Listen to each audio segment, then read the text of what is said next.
Machine का शोर शांत है। तन ढकने के लिए कपड़े बनाने वाली मशीन की आवाज नहीं सुनाई देती। नहीं सुनाई देती वो आवाज जो इन गलियों में गूंजा करती थी। मशीन बंद है, दरिंदे जाग रहे हैं। लोहे की मशीन की जुबान नहीं, वरना पूछती उन दरिंदों से कि जिन्होंने एक मासूम की जिंदगी सर्द रातों में न सिर्फ तबाह कर दी, बल्कि हैवानियत की सारी हदें पार कर जिस्म के टुकड़े कर दिए। लोहे की मशीन पूछती उन दरिंदों से कि लोहा तो उनमें भी लगा है, मगर वो हथियार किस लोहे से बना था जिसने 16 साल की मासूम बच्ची का सिर काटा, जिस्म के टुकड़े किए। मशीन पूछती उन हैवानों से कि किस लोहे से हाथ उनका था बना, जो मासूम जिस्म पर खौलते तेजाब डालने में भी जरा सा भी नहीं कांपा। मशीन शांत है।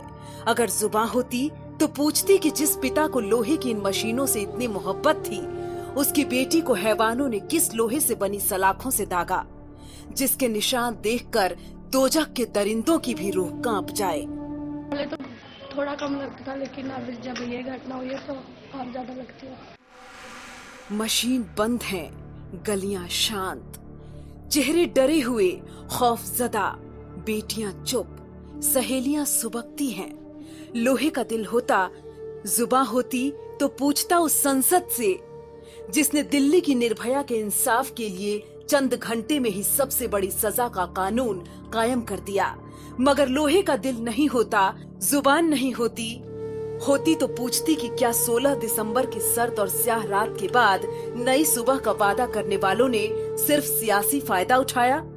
लोहे की मशीनें उस समाज से पूछती कि वो कैंडल मार्च, वो नारेबाजी सब कुछ दिखावा था। लोहे की मशीन शांत है।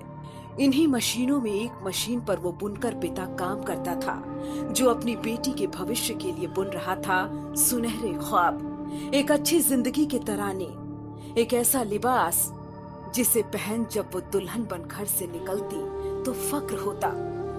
मगर अब मशीन सोच रही है कि कैसे वो पिता अपनी बेटी के लिए कफन बुनेगा।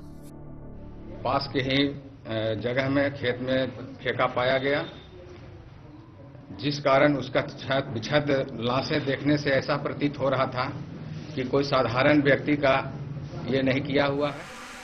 गया के पटवा टोली में लगी मशीन 28 दिसंबर की रात से ही खरखरा रही थी।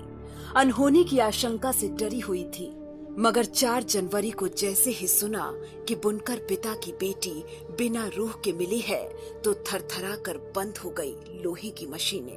अब मशीनें बंद और काम करने वालों की जुबां पर एक ही सवाल, ये कैसे हुआ, किसने किया?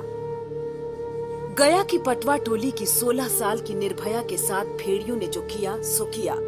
उसके बाद खाकी वालों ने भी इन मशीनों को खून के आंसू रुलाने में कोई कोताही नहीं बरती।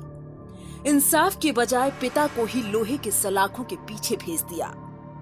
पिता बेटी के लिए इंसाफ मांगता रहा, लेकिन पुलिस ने पिता को ही हत्यारा बता अपनी बेशर्म और दागदार चेहरे पर जरा भी बदलाव नहीं आने दिया। हम ओपन माइंड के साथ काम कर रहे हैं और जो भी इनपुट्स किसी भी मीडियम से मिल रहा है उस पर बहुत डिटेल इन्वेस्टिगेशन होगा। और हम लोग एश्योर करते हैं कि घटना का पूरा घटनाक्रम विद कंप्लीट एविडेंस जो हर आदमी के लिए कन्विंसिंग होगा वो हम सामने लाएंगे। मशीनें बंद हैं, गलियां शांत। सवाल कई हैं, अभी तक जो मिला है उसमें इंसाफ का रत्ती भी नहीं।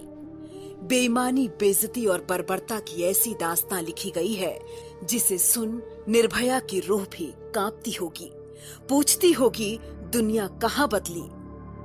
सब कुछ तो 16 दिसंबर की रात जैसा ही है।